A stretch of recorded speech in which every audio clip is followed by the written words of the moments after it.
देवगड येथून एक सहलीला जाणाऱ्या बसच्या भीषण अपघाताची घटना सध्या समोर येतेय।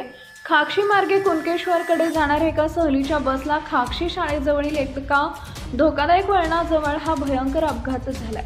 वळणामुळे चालकाचं एसटी बसवरील नियंत्रण सुटून बस डाव्या बाजूला 10 फूट खाली जाऊन कोसळली आणि त्यानंतर बसमधील बसलेल्या 44 विद्यार्थी आणि शिक्षकांसोबत जे काही भयंकर घडलंय ते ऐकून तुमच्याही अंगावर अक्षरशः काटा येईल। नेमकं काय घडलं ते पुढे बघा। त्या अगोदर तुम्ही आपल्या चॅनलवर नवीन असाल तर चॅनलला सबस्क्राईब जरूर करा, जेणेकरून अशा प्रकारच्या अपडेट्स या तुमच्यापर्यंत पोहोचत राहतील। सध्या वर्षाच्या पहिल्याच महिन्यामध्ये प्रत्येक ठिकाणाहून सहलीचं नियोजन करण्यात येते। यासाठी ग्रामीण भागातून येणाऱ्या सरकारी शाळेसाठी महाराष्ट्र शासनाची एसटी बस वापरण्यात येते। पण एसटी महामंडळमध्ये सुद्धा हा प्रवास खूप चांगल्या प्रकारे होत असतो। पण काही एसटी महामंडळाच्या जुन्या झालेल्या बसेसमुळे आणि चालकांमुळे प्रवास करताना मोबाईल बघितल्यामुळे चालकाचं बसवरील नियंत्रण सुटतं आणि भीषण अपघात घडतात।